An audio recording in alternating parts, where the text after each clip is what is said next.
जब आपको लगता है कि आपने सारे संत पढ़ लिए, तब आप इसको रीड डाउन कर लो, स्ट्रेट क्वेश्चन आएगा। प्री के हिसाब से सीधा सीधा क्वेश्चन है। आप जब दूसरी क्लास तक पहुंचेंगे तब तक आपके जो है 3 बार रिवीजन हो चुके होंगे, तो इतना आपके लिए इनफ है। उसके बाद एग्जाम से पहले आप रिवाइज करेंगे 1 या 2 बार तो आपको कंठस्थ हो जाएगा। ये चार्ट आपके दिमाग में थोड़ा बहुत बिठा लीजिएगा, इसको नोट डाउन भी कर लीजिएगा। बहुत शॉर्ट है और एक क्वेश्चन इसमें से आने की संभावना है। अब देखो प्रश्न कैसे बनेगा, 2 तरीके से प्रश्न बनेगा। एक तो अष्टछाप कवि मंडली का गठन किसने किया, तो विठलनाथ जी। अगर ये पूछेंगे कि इस कवि मंडली का संबंध कौन से संप्रदाय से है, तो वल्लभ संप्रदाय। अगर वल्लभ संप्रदाय नहीं हुआ तो पुष्टि मार्गीय रुद्र संप्रदाय। किताब का नाम आप अलग से नोट कीजिए, उसको किसने लिखा है, क्योंकि आपका साहित्य एक अलग टॉपिक है और जो इम्पोर्टेंट साहित्य है वो हम पढ़ते जा रहे हैं बीच बीच में। हेलो टू ऑल, होप आप सभी बहुत अच्छी तैयारी कर रहे होंगे। आपकी हिस्ट्री अभी तक कंप्लीट हो चुकी होगी और प्रीलिम्स के लिए आप प्रिपेयर होंगे माइंड से। देखिए, हमने जो है राजस्थान का इतिहास कंप्लीट किया था और अब अपन मूव कर रहे हैं कला संस्कृति की ओर।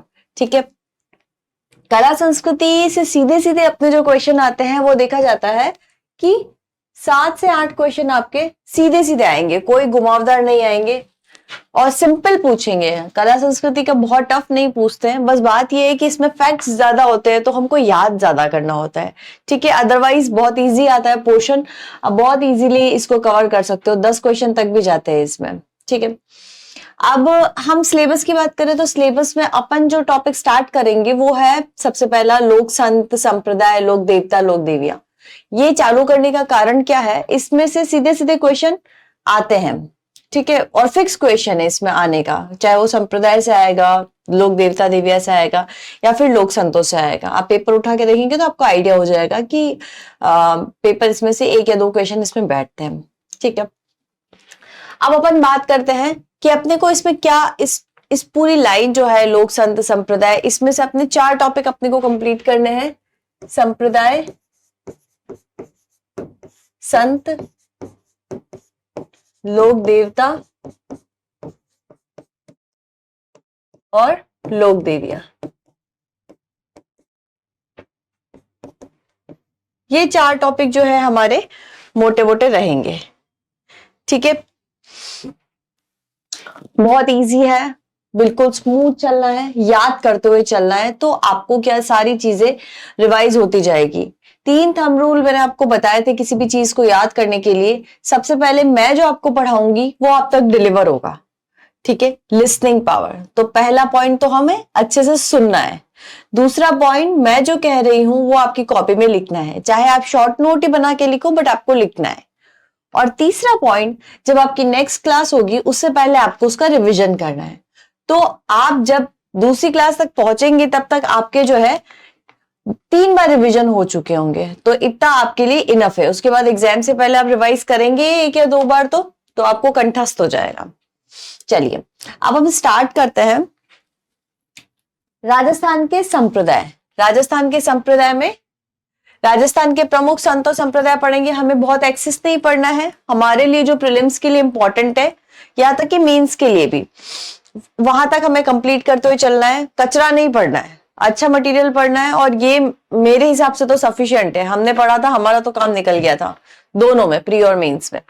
तो होपफुली आपके लिए भी ये अच्छा रहेगा, बेनिफिशियल रहेगा। चलिए अपन अब बात करते हैं राजस्थान के प्रमुख संत और संप्रदाय। देखो, इंडिया लेवल पे भक्ति आंदोलन हुए, तो भक्ति आंदोलन में हमने इंडिया में हमने बौद्ध पढ़ा था, जैन पढ़ा था, और जो जो भक्ति आंदोलन से कनेक्टेड थे उनके बारे में, सब के बारे में पढ़ा था, संतों के बारे में। हमें यहाँ पे क्या पढ़ना है भक्ति आंदोलन में, सबसे पहला जो एग्जाम के पॉइंट ऑफ व्यू से ही हम पॉइंट टू पॉइंट बात करेंगे, इधर उधर घुमा के नहीं। 2-3 तरीके के क्वेश्चन आरपीएससी के फेवरेट है। एक तो सगुण भक्ति में कौन कौन है उनको छाटिए, निर्गुण भक्ति में कौन कौन है उनको छाटिए, और सगुण और निर्गुण दोनों में कौन कौन है उनको छाटिए। ठीक है, तो हमें क्या पढ़ना है, एक तो सगुण भक्ति में कौन कौन है। सगुण भक्ति में कौन कौन है, देखिए सबसे पहले मीराबाई। मीराबाई जो है पूजा करती थी, तो पूजा मूर्ति पूजा के रूप में करते थे और पूरी भक्ति भावना से सगुण करती थी। ठीक है, कुछ कुछ नाम आपको ये ध्यान रखनी है, मीराबाई, गौरीबाई और कवि दुर्लभ जी। ये चार्ट आप अच्छे से आपके दिमाग में बिठा दीजिएगा। सगुण और निर्गुण जो दोनों ही भावना को मानते हैं, जैसे भगवान को जो आकार रूप में मानते हैं वो सगुण कहलाते हैं, जो निराकार मानते हैं वो निर्गुण कहलाते हैं, परंतु मानते दोनों हैं। ये बात आपको ध्यान रखनी है, ठीक है। अंतर सिर्फ इतना ही होता है कि आकार और निराकार के रूप में मानने वाले सगुण और निर्गुण है। जो दोनों रूप में मानते हैं वो कौन है? संत मावजी, चरणदास जी और हरिदास जी। और इनके अलावा कोई भी है तो आपको ज्यादा दिमाग नहीं लगाना, बाकी सारे संत जो होंगे वो निर्गुण संत में आएंगे, ठीक है। आपको क्या चीज ध्यान रखनी है? सिर्फ ये 6 नाम ध्यान रखते हैं कि सगुण में कौन कौन आ रहे हैं और सगुण और निर्गुण में कौन कौन आ रहे हैं। क्लियर? अब देखिए, सगुण भक्ति को भी 2 भागों में बांटा गया है, वैष्णव संप्रदाय और शैव संप्रदाय। विष्णु भगवान वैष्णव संप्रदाय, शैव संप्रदाय शिवजी भगवान। जो वैष्णव संप्रदाय है उनको कहते हैं आलवार। ये आप जब पढ़ेंगे इंडिया में तो आलवार, नैना, उत्तरी और दक्षिणी भारत में कौन कौन है वो आप अच्छे से और डिटेल में पढ़ेंगे। वैष्णव संप्रदाय में कौन है? आलवार कहलाते हैं। और शैव संप्रदाय के कौन है? नैनार कहलाते हैं। अब जैसे वैष्णव संप्रदाय अपने राजस्थान में जो है, वैष्णव संप्रदाय काफी मान्यता प्राप्त है, बहुत जगह विष्णु भगवान को अलग अलग रूपों में पूजा जाता है। तो ये आपको ध्यान रखना है कौन से संप्रदाय है, डिटेल में भी पढ़ेंगे, अभी आप ओवरव्यू ले लो इसका। जैसे वल्लभ संप्रदाय है, निम्बार्क संप्रदाय, गौड़ संप्रदाय, रामानुज संप्रदाय। ये तो कौन हो गए? वैष्णव संप्रदाय के। शैव संप्रदाय की कौन से हो गए? कापालिक, पशुपत, लिंगायत, काश्मीरी, जसनाती और नाथ संप्रदाय, ठीक है। ये सीधा सीधा आपसे पूछ सकते हैं, एक कोई भी, जैसे मैंने क्वेश्चन बना दिया कि लिंगायत जो है कौन से संप्रदाय से संबंधित है, तो शैव संप्रदाय से संबंधित है। इतना थोड़ा बहुत आपको ध्यान रहना चाहिए। ओके, ये चार्ट आपके दिमाग में थोड़ा बहुत बिठा लीजिएगा, इसको नोट डाउन भी कर लीजिएगा। बहुत शॉर्ट है और एक क्वेश्चन इसमें से आने की संभावना है। अब अपन आगे आते हैं कि ये एक सारणी है आपके एंड एग्जाम के लिए, कि जब आपको लगता है कि आपने सारे संत पढ़ लिए, तब आप इसको रीड आउट कर लो। स्ट्रेट क्वेश्चन आएगा, प्री के हिसाब से सीधा सीधा क्वेश्चन है। अब देखो कैसे क्वेश्चन आते हैं। इधर तो आपको दे देंगे संप्रदाय, इसी फॉर्मेट में देंगे, और इधर आपको दे देंगे प्रधान पीठ। आपको बोलेंगे मिलान करो या सुमेलित करो। आपको क्या करना है, जो पीठ हो गए या संत हो गए उसमें से आपको छांटना है कौन सा सही है कौन सा गलत है। तो कुछ चीजें आपको, जैसे अभी मैं सारा डिटेल में इन सारे संप्रदाय के बारे में बताऊंगी, ये शॉर्ट फॉर्म में, या आप आपको नोट डाउन कर लो या फोटो खींच लो, जैसा भी आपको कन्वीनियंट लगता है, ठीक है। नेक्स्ट अपन बढ़ते हैं। आरएस 2024 की वैकेंसी आ चुकी है, 700 प्लस पोस्ट आरएस 2024 में आई है, और समय दिया है 2 फरवरी तक का, यानी आपके पास आज से भी लगभग 4 से 4.5 महीने अवेलेबल है। नोटिफिकेशन आते ही स्टूडेंट्स पढ़ाई में जुट जाते हैं, पर मार्केट में इतने सारे रिसोर्सेज एवं मिस इन्फॉर्मेशन है कि स्टूडेंट्स को समझ ही नहीं आता कि उन्हें क्या पढ़ना है और क्या छोड़ना है। कम समय में एक अच्छी तैयारी के लिए आपको चाहिए सही मार्गदर्शन और एक सटीक रणनीति। इसलिए मैं अपने फेलो टॉपर्स फ्रेंड के साथ आ रहा हूँ आपके लिए आरएस प्रथम बैच लेकर। इस प्रथम बैच की खासियत ये होगी कि ये आपको बहुत ही कम टाइम में, यानी 90 डेज में आरएस का पूरा ही कोर्स बाइलिंगुअल मोड में कवर करवाएगा। इन टॉपिक्स के पढ़ाने के जरिए हम आपको बताएंगे कि कौन से सोर्सेज का चुनाव करना चाहिए, जिससे कि आपको ये समझ आएगा कि क्या एलिमिनेशन स्ट्रैटेजीज होती हैं, किस तरीके से पेपर अटेम्प्ट करना चाहिए, कितने क्वेश्चंस अटेम्प्ट करने चाहिए, कौन से टॉपिक्स का कितना वेटेज होना चाहिए, किसको कितने डेप्थ में पढ़ना चाहिए, और साथ ही साथ रिटेंशन कैप्सूल्स भी लेके आएंगे। हम ये भी बताएंगे कि प्रीलिम्स का पैटर्न क्या है और मेंस का पैटर्न क्या है, ताकि आपका विजन एकदम क्लियर हो जाए कि मेरे को इस टॉपिक को इस तरीके से पढ़ना है, इतना छोड़ना है। तो अभी टॉपर्स नोट्स का ऐप इंस्टॉल कीजिए और एनरोल कीजिए प्रथम बैच में।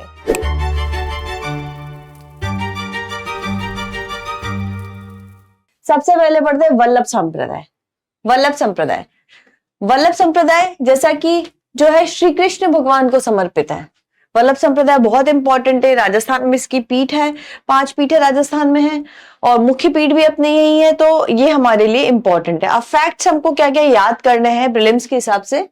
वल्लभ संप्रदाय, इन्हीं को ही क्या कहते हैं, रुद्र संप्रदाय, इन्हीं को रुद्र, और इन्हीं को कहते हैं पुष्टि मार्गीय संप्रदाय। अब मान लो किसी ने वल्लभ संप्रदाय नाम नहीं लिख के पुष्टि मार्गीय संप्रदाय दे दिया, तो वो आपको ध्यान होना चाहिए किसको बोलते हैं अपन, पुष्टि मार्गीय संप्रदाय, वल्लभ संप्रदाय को कहते हैं, ठीक है। प्रधान पीठ इसकी कहाँ है, नाथद्वारा में।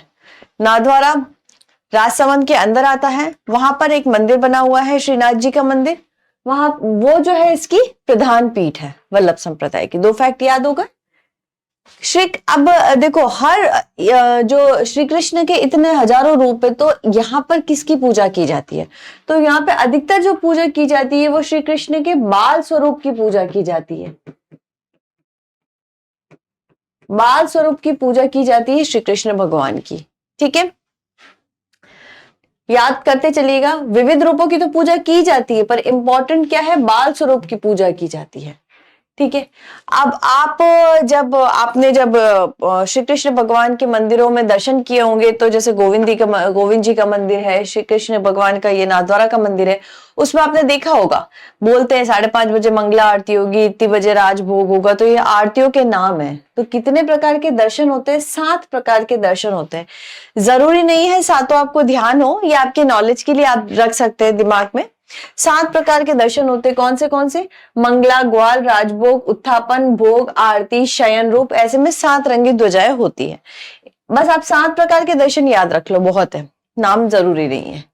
इनके मंदिर को एक नाम दिया गया है। क्या बोलते हैं इनके मंदिर को? मंदिर नहीं बोलते, इनके मंदिर को क्या बोलते हैं?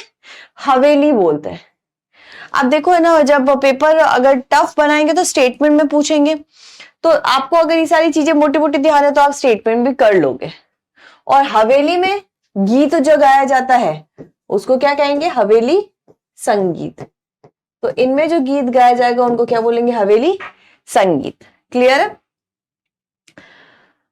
अब वल्लभाचार्य जी के पुत्र और उत्तराधिकारी कौन थे? विठ्ठलनाथ जी।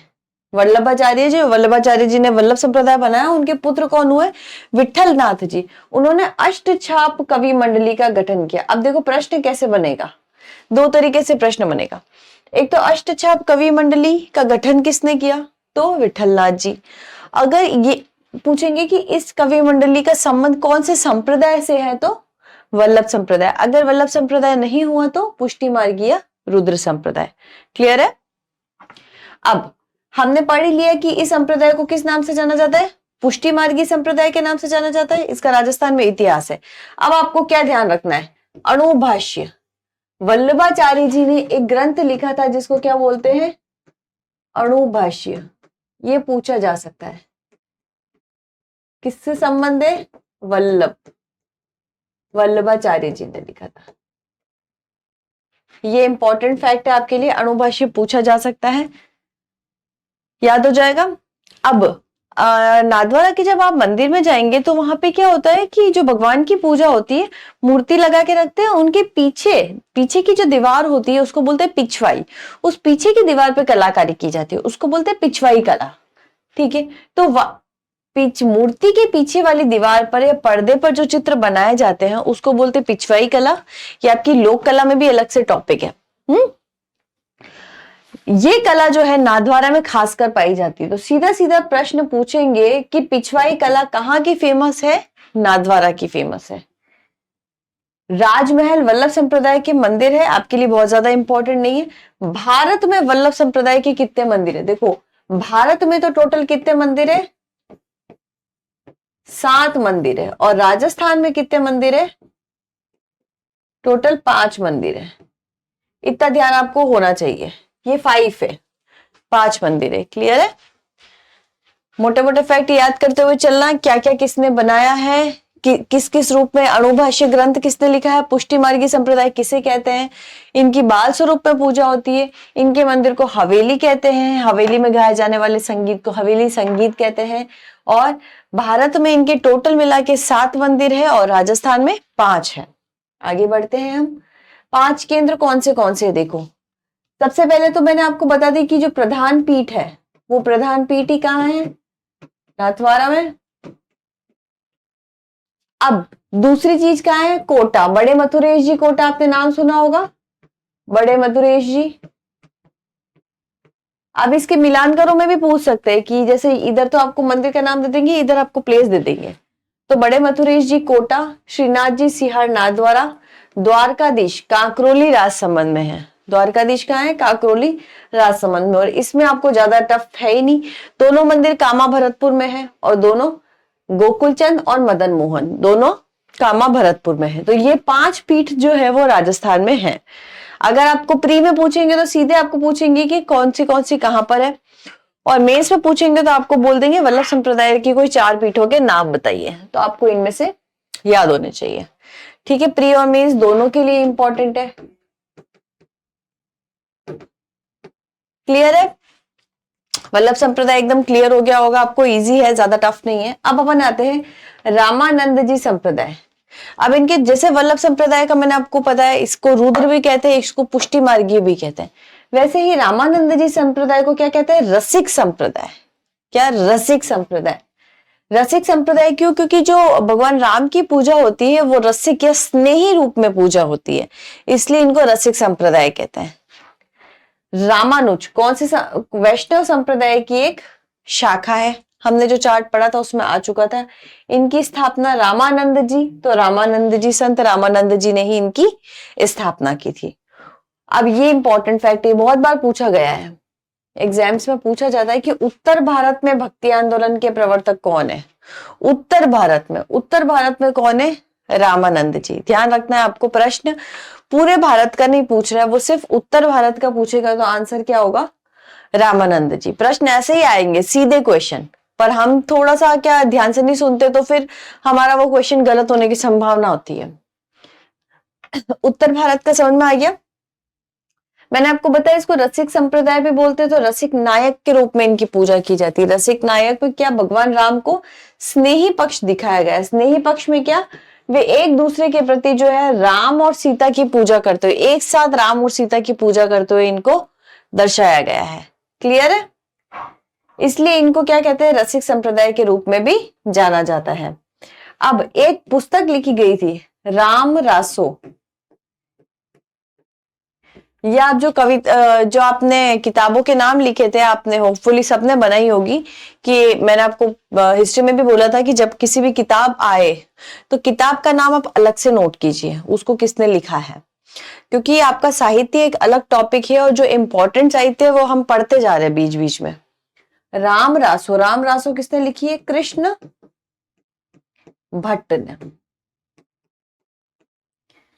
राम रासो किसने लिखी है? कृष्ण भट्ट ने। ये फैक्ट एक आपका वापस प्रीलिम्स के लिए हो गया कि एक पुस्तक जो है किसने लिखी है। वापस देखिए, रामानंद जी संप्रदाय, जिसको ही हम क्या कहते हैं? रसिक संप्रदाय। रसिक संप्रदाय क्यों कहते हैं? क्योंकि भगवान राम की जो है स्नेह रूप में पूजा की जाती है। स्नेह मतलब राम और सीता दोनों की एक साथ पूजा की जाती है। उत्तर भारत में अगर सबसे पहले भक्ति आंदोलन के जनक थे वो कौन थे? रामानंद जी ही थे। और एक किताब का नाम को ध्यान रखना है, राम रासो, किसने लिखी थी? कृष्ण भट्ट ने। अब राम और सीता के प्रेम, क्योंकि इसको रसिक संप्रदाय कहते हैं, नाम से ही पता चल रहा है, तो राम और सीता के प्रेम को दर्शाता है। ठीक है, किसके शासन काल में रामानंदी संप्रदाय जयपुर में लोकप्रिय हो गया? तो जयपुर में लोकप्रिय करने वाले कौन थे? सवाई जयसिंह। याद आ रहा है सवाई जयसिंह के बारे में? कुछ मोटी मोटी बातें बहुत पढ़ा था राम सिंह सवाई जयसिंह के बारे में।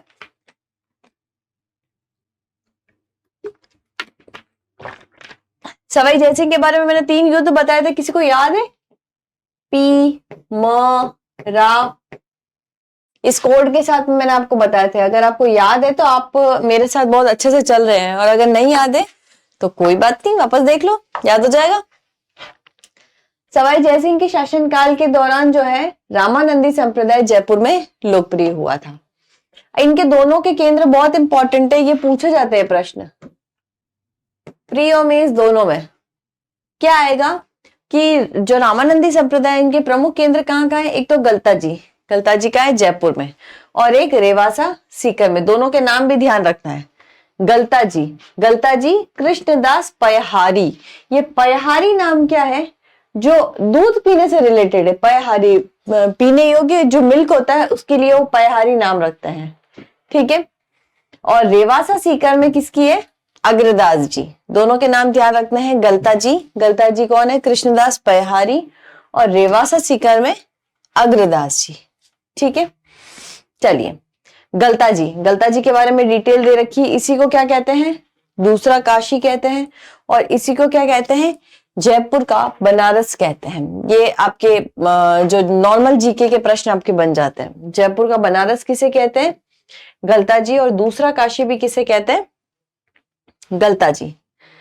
स्थापना किसने करी थी? कृष्णदास पयहारी। पयहारी का तात्पर्य उस व्यक्ति से है जो केवल क्या करता है? दूध का सेवन करता है। बता चुकी हूं मैं आपको, जो सिर्फ दूध का सेवन करता है उन्हें क्या कहते हैं? पयहारी। गलता जी को उत्तर तोत्रादि भी कहा जाता है। उत्तर तोत्रादि क्योंकि उत्तर भारत में रामानुज संप्रदाय का एक महत्वपूर्ण केंद्र था। ठीक है। कृष्णदास पयहारी ने कई ग्रंथों की भी रचना की। ऐसा नहीं है कि इन्होंने सिर्फ मतलब केंद्र बना दिया हो। ये जो है बहुत ग्रंथों की रचना करने वाले व्यक्ति थे कृष्णदास पयहारी।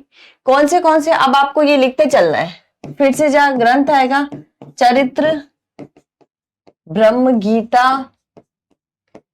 प्रेमत्व और निरूपता, इनकी सबकी किसने करी थी? कृष्णदास पयहारी। देखिए ये बहुत अच्छा क्वेश्चन, अगर अच्छा क्वेश्चन बनता है तो बहुत बढ़िया क्वेश्चन बनेगा ये। कृष्णदास पयहारी। ठीक है। उन्होंने एक बहस में अंबर राजा के गुरु चतुरनाथ को हराया था और नाथ संप्रदाय के प्रभाव को कम किया था। ठीक है, बहुत इंपॉर्टेंट नहीं है। अंबर राजा पृथ्वीराज, उनकी पत्नी बलाल बाई कृष्णदास पयहारी के शिष्य थे। अब ये गलता जी के बारे में एक इंपॉर्टेंट फैक्ट आपको ध्यान रखना है। इसी गलता जी को क्या कहते हैं? बंदर घाटी। जब आप जाएंगे तब आप खुद देखेंगे कि वहां पर जो है बंदर बहुत संख्या में है। वहां पे बंदर बहुत संख्या में है। ठीक है।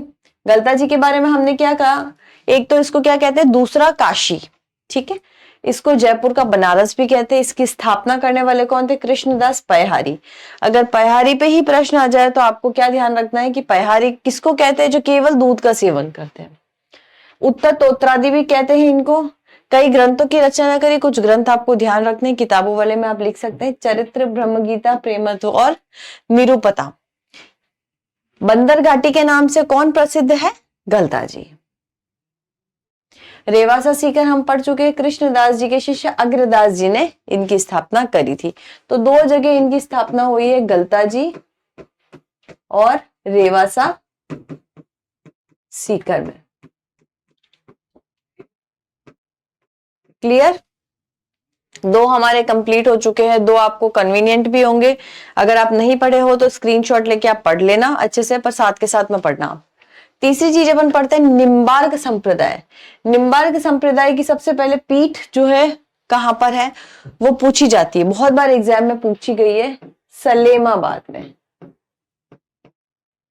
और सलेमाबाद कहाँ आता है? अजमेर में। जो पूछा गया प्रश्न मैं बार बार बोलूंगी, जो 2 नंबर में मेंस में पूछा जाता है, 5 नंबर में पूछा जाता है। संप्रदाय तो सीधे सीधे पूछे भी जा सकते हैं, कोई बहुत बड़ी बात नहीं है, और आपको 4-5 फैक्ट याद होने चाहिए। परंतु किसने शुरू किया, कहाँ पीठ है, ये तो आपके लिए बहुत इंपॉर्टेंट है, दोनों ही, प्री के लिए भी मेंस के लिए भी। अगर ठीक ठाक पेपर बनेगा तो सीधा सीधा यही पूछ लेंगे। ठीक है। प्रवर्तक निम्बार्क नाम से ही निम्बार्काचार्य है, याद करने की ज्यादा आवश्यकता है नहीं। पीठ कहाँ है? सलेमाबाद अजमेर में। जैसे मैंने आपको बताया था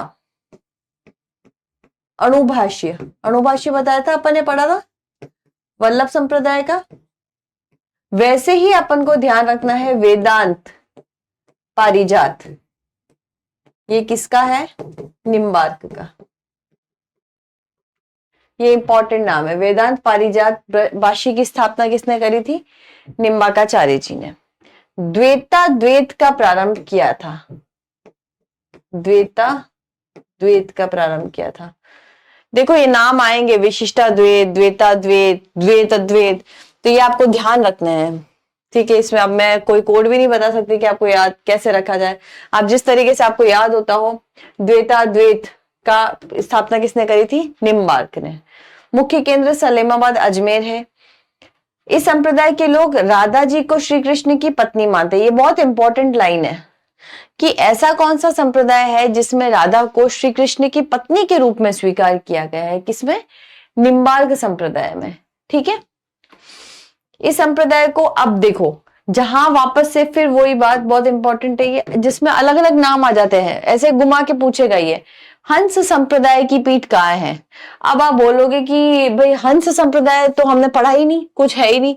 फिर आपको ध्यान आएगा, अरे यार हंस संप्रदाय हमने यहाँ पढ़ा था कि इसी को क्या कहते हैं, हंस संप्रदाय। इसी को क्या कहते हैं, सनकादिक संप्रदाय। इसी को क्या कहते हैं, परशुरामपुरी। इन्हीं के नाम है। अगर टफ पेपर, टफ यही होता है कि नाम चेंज कर दिया, हमको पता ही नहीं नाम क्या है, तो फिर हमारे लिए फिर टफ हो जाता है। तो निम्बार्क संप्रदाय के नाम क्या क्या है? हंस संप्रदाय, सनकादिक संप्रदाय और परशुरामपुरी संप्रदाय। ये इनके दूसरे नाम है। इससे भी पूछे तो आपको घबराना बिल्कुल नहीं है। इनका मेला देखो, आपने जब पेपर देखा होगा 2018 प्रीलिम्स का है आई थिंक, सीधा पूछा था कि गोगा जी का जो मेला है वो कब लगता है। ठीक है, गोगा नवमी जो आंसर था उसका, तो वो मेला अब इनमें भी पूछा जा सकता है कि इनका मेला कब लगता है। तो भाद्रपद शुक्ल अष्टमी, भाद्रपद शुक्ल अष्टमी ऐसे याद कर लिया करो। BS 8 निम्बार्क संप्रदाय का क्या लगता है, भाद्रपद शुक्ल अष्टमी को इनका मेला लगता है। ठीक है, इनके प्रवर्तक, इनकी रचना कहाँ हुई, द्वैताद्वैत का प्रारंभ किया, केंद्र इनका सलेमाबाद था। संप्रदाय के लोग राधा जी को उनकी वाइफ के रूप में मानते थे। नाम ध्यान रखने, हंस संप्रदाय, सनकादिक और परशुरामपुरी। और मेला कब लगता है, BS 8 भाद्रपद शुक्ल अष्टमी को। नेक्स्ट पढ़ते हैं लालदासी संप्रदाय। देखो अब ये जो छोटे छोटे संप्रदाय आएंगे जैसे लालदासी, और ये तो बड़े हैं, आगे भी आएंगे, तो उनकी पीठे तो आपको ध्यान रखनी है। मिलान करो में सीधे पूछते हैं। अब लालदासी संप्रदाय, लालदासी नगला जहाज भरतपुर, इनका प्रमुख केंद्र क्या है, नगला जहाज। लाल गुस्से को नगल जा, याद करने का तरीका क्या है, लाल गुस्से को नगल जा, नगला जहाज भरतपुर। और लालदासी से ही संस्थापक का नाम है। लालदास संस्थापक ज्यादा टफ नहीं आएंगे आपके, कुछ एक होंगे जो आपको याद करने पड़ेंगे, अदरवाइज तो संप्रदाय से सीधे सीधे नाम है। मेव जाति के लकड़हारे थे। लालदास जी जो थे वो मेव जाति के लकड़हारे थे। गदन चिश्ती इनके गुरु थे। इन्होंने क्या करा, जो समाज में जितने भी अंधविश्वास व्याप्त थी, कुरीतियां व्याप्त थी, उनको खत्म करने की कोशिश करी। और भक्ति आंदोलन, भक्ति को बढ़ाया था उन्होंने, नैतिकता को बढ़ाया था, अच्छे कामों के लिए इन्होंने काम किया था। इन्होंने सांप्रदायिक सद्भाव बनाने की कोशिश करी थी। तो हिंदू मुस्लिम दोनों धर्मों की अच्छाइयों को अपनाने के इन्होंने उद्देश्य दिए थे। अब इन्होंने देखो भरतपुर के है, भरतपुर का एरिया कौन सा लगता है, मेवात, इसलिए इन्होंने क्या करा था, मेवाती भाषा में अपने भाषण दिए थे। मेवाती भाषा ने इन्होंने अपने उपदेश दिए थे। ध्यान रखना है, जो अलग भाषा आ जाती है ना थोड़ी, वो अपन को ध्यान रखना है। तो मेवाती भाषा में उपदेश देने वाला संप्रदाय कौन सा था, लालदासी। लालदास की चेतावनियां इनका मुख्य काव्य ग्रंथ है। अब लालदास की चेतावनियां आपको भी पता चल रहा है, बहुत इजी है, तो ये प्रश्न चांस बहुत कम है कि आपसे RS में पूछे जाएंगे। पूछने की चांस, एक तो केंद्र ये ध्यान रखना है, नगला जहाज। संस्थापक का नाम आपको याद हो ही जाएगा, मेर जाति के लकड़हारे थे, गुरु गद्दन चिश्ती थे। सांप्रदायिक सद्भाव के लिए काम करा इन्होंने, अंधविश्वासों का विरोध करा, ये सब काम करा। इसके लिए जो मेन फैक्टर्स है वो तो ये दोनों है, और ये भाषा है मेवाती, ये मेवाती पे पूछा जा सकता है। ठीक है, अब आ जाओ आप राम स्नेही संप्रदाय, वेरी वेरी इंपॉर्टेंट दोनों के लिए, प्री और मेंस के लिए।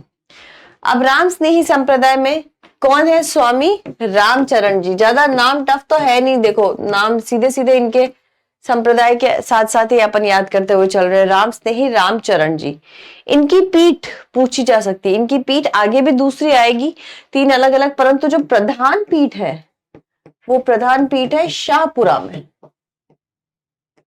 शाहपुरा का आता है भिलवाड़ा में, याद हो जाएगा। राम स्नेही संप्रदाय की प्रधान पीठ कहाँ है, शाहपुरा में। इसी संप्रदाय में मंदिर को क्या बोलते हैं, राम द्वार कहा जाता है। संप्रदाय निर्गुण भक्ति में विश्वास रखता है, हम आगे पढ़ चुके हैं निर्गुण भक्ति। निर्गुण भक्ति में विश्वास रखने वाला कौन है, राम स्नेही संप्रदाय। इनके अनुसार राम दशरथ का पुत्र न होकर, यह मतलब निर्गुण या राम से है, निराकार मानते हैं राम को। ये बोलते दशरथ का पुत्र नहीं था, ये निराकार था, इनका कोई आकार नहीं था। निर्गुण और सगुण में यही अंतर होता है। रामस्नेही संप्रदाय की पहली चीज तो आपको क्या ध्यान रखती है, इनकी स्थापना रामचरण जी ने करी। इनकी प्रधान पीठ शाहपुरा में थी। इनके मंदिर को क्या कहते हैं, राम द्वार कहते हैं। चलिए, इनके मंदिर को राम द्वारा कहते हैं, हमें पता चल गया। गुलाबी रंग के कपड़े पहनते हैं, बहुत ज्यादा इंपॉर्टेंट नहीं है, ये इंपॉर्टेंट है। ये आपके त्योहारों में भी सीधा सीधा फूल डोल का पूछता है। फूल डोल कहाँ मनाया जाता है, शाहपुरा में। होली के अगले दिन मनाया जाता है, तो फूल डोल उत्सव इंपॉर्टेंट है, होली के अगले दिन मनाया जाता है और शाहपुरा भिलवाड़ा में मनाया जाता है। फैक्ट्स ये सारे। अब देखिए, ये फिर से बहुत इंपॉर्टेंट है। अलग अलग इनकी जो ब्रांचेस हैं वो कहाँ कहाँ पर है। शाहपुरा भिलवाड़ा हमने अभी पढ़ा, रामचरण जी ने चालू कराई थी। अणुभेव, देखो अब फिर से वही, जैसे अणुभाष्य, वेदांत पारिजात ये सब चल रहे थे, वैसे ही अणुभेवाणी पुस्तक, ये पुस्तकों के नाम ध्यान रखना भाई, ये सीधे सीधे पूछेंगे। ये रामचरण जी ने लिखी थी। अणुभेवाणी पुस्तक किसने लिखी थी, रामचरण जी ने लिखी थी। इन्होंने वही मूर्ति पूजा, बहुदेववाद का विरोध किया, एकेश्वरवाद में विश्वास किया। होली के अगले दिन फूलडोल का मेला लगता है, हम पढ़ चुके हैं होली के अगले दिन फूलडोल का मेला। अब ये तो हो गई मुख्य पीठ की बात। अब इसकी छोटी पीठें कहाँ कहाँ पर है। एक तो है रेण नागौर में, आप है ना इस तरीके से थोड़ा सा लिख देना, रेण, तीनों एक साथ लिखना, सिंहथल और खेड़ापा। रेण, सिंहथल और खेड़ापा। रेण नागौर में है, सिंहथल बीकानेर में है और खेड़ापा जोधपुर में है। रेण के नीचे लिखना दरियाव जी, हरिरामदास जी और रामदास जी। बस ये वाली चीजें तो आपको अच्छे से पढ़ लेना। ये पूछा हुआ प्रश्न भी आरएस पे भी पूछा था, ये वापस पूछने की चांस है, ठीक है। इनकी जो ब्रांचेस है ये बता रही हूँ। ये तो प्रधान पीठ तो आपको याद हो जाएगी। अन्य पीठे कहाँ पर है, रेण नागौर में दरियाव जी द्वारा स्थापित एक पठान परिवार के थे। इन संप्रदाय को दरियाव जी के नाम से, दरियाव संप्रदाय के नाम से भी जाना जाता है और इनके समाधि स्थल को भी दरियाव जी के नाम पर दरियाव धाम कहा जाता है। आपको तो ये ज्यादा इंपॉर्टेंट है बस। सिंहथल बीकानेर और किसने स्थापना करी, हरिरामदास जी। फिर है खेड़ापा जोधपुर के संत रामदास जी। इन तीनों की स्थापना किसने करी थी, कहाँ कहाँ पर है और किसकी पीठ है, रामस्नेही संप्रदाय की, उतना आपको ध्यान रखना है बस। इनके अनुयायियों में 5 प्रकार से वर्गीकृत किया जाता था। ये जो संत रामदास जी थे वो हरिरामदास जी ऊपर जो हमने पढ़े सिंहथल के, उनके शिष्य थे। 5 प्रकार के अनुयायी थे, विरक्त, विदेह, परमहंस, प्रवर्ती, गृहस्थी। अगर ये कहीं नाम आ जाए तो ये थोड़ा सा ध्यान रखना, ये रामस्नेही संप्रदाय से संबंधित है और किसके अनुयायी थे, ये हरिरामदास जी के अनुयायियों को इनमें बांटा गया था, ठीक है।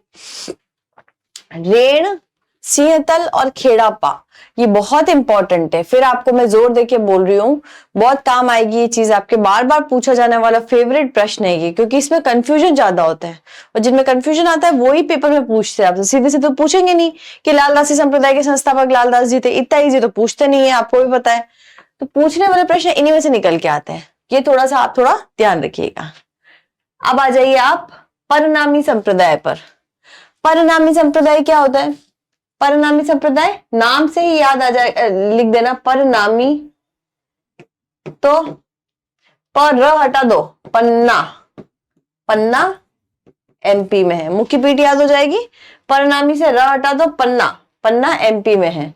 नाम भी पढ़ना प्राणनाथ, पढ़ना से प्राणनाथ याद कर लेना, पढ़ना से प्राणनाथ, ठीक है। उपासना इनकी निर्गुण रूप में श्री कृष्ण की भक्ति की जाती है। आदर्श नगर जयपुर, इनकी जो पीठ है वो कहां पर है, जयपुर में है। परनामी की पीठ कहां पर है, जयपुर में। और कुजलम स्वरूपम, ये थोड़ा सा ध्यान रखना, प्री में आने की चांस है। कुजलम स्वरूपम ये जो ग्रंथ है, ये ग्रंथ किससे रिलेटेड है? परनामी, कुजलम स्वरूपम, ये किससे संबंधित है? परनामी से। वापस मैं पढ़ा रही हूँ, वापस ध्यान से सुनिएगा। परनामी संप्रदाय, परनामी से र हटा देना, पन्ना, पन्ना एमपी में इसकी मुख्य पीठ है। संस्थापक इसके पढ़ना से ही प्राणनाथ, उपासना इनकी निर्गुण रूप में, निराकार रूप में की जाती है। पीठ कहाँ है प्राणनाथ की? जयपुर। और संप्रदाय का मुख्य ग्रंथ कुजलम स्वरूपम, कुजलम स्वरूपम किससे रिलेटेड है? परनामी संप्रदाय से। बस इतना आपको थोड़ा थोड़ा ध्यान रखना है। अब ये छोटे छोटे ये संप्रदाय, इसकी जगह जगह ध्यान रख लो, संस्थापक ध्यान रख लो। अलखिया, अलखिया संप्रदाय का मुख्य केंद्र कहाँ है? बीकानेर। और इनके स्वामी कौन है? ये पूछा गया प्रश्न है क्योंकि नाम थोड़ा अलग है ना। तो अलखिया संप्रदाय के स्वामी कौन है? स्वामी लालगिरी। इतना ध्यान रख लो। संप्रदाय का ग्रंथ पूछने में पूछ सकते हैं पर थोड़ा मुश्किल है। ये छोटे संप्रदाय में सिर्फ आपको जगह और संस्थापक पूछेंगे, अगर संस्थापक भी अलग है तो। अब जैसे नवलदास जी और नवल संप्रदाय ये नहीं पूछेंगे, लेकिन अलखिया नाम अलग है और संस्थापक स्वामी लालगिरी वो पूछा जा सकता है। नवल संप्रदाय का केंद्र कहाँ है? जोधपुर में, नवल जोधपुर। संस्थापक नवलदास जी है। ग्रंथ भी मुश्किल है पूछना, नवलेश्वर अनुभव वाणी। गूदड़, अब ये गूदड़ के मुख्य केंद्र और संस्थापक फिर इंपॉर्टेंट है। गूदड़, गूदड़ से दातड़ा, ऐसे याद कर ले, दड़ दड़ से दातड़ा, गूदड़, दड़ से ही नाम निकालना, दातड़ा। और दातड़ा कहाँ आता है? बिलवाड़ा में। ठीक है, तो गूदड़ दातड़ा बिलवाड़ा में है। इनके संस्थापक कौन है? संत दास जी। याद हो जाएंगे, दातड़ा भिलवाड़ा में इनके हैं और संस्थापक कौन है? संत दास जी। क्लियर? ये अपने जो है संप्रदाय अपने मोटे मोटे कंप्लीट कर लिए। अब जो अपन नेक्स्ट लेंगे वो अपन लोक संतों के ऊपर लेंगे। क्लियर? All the best.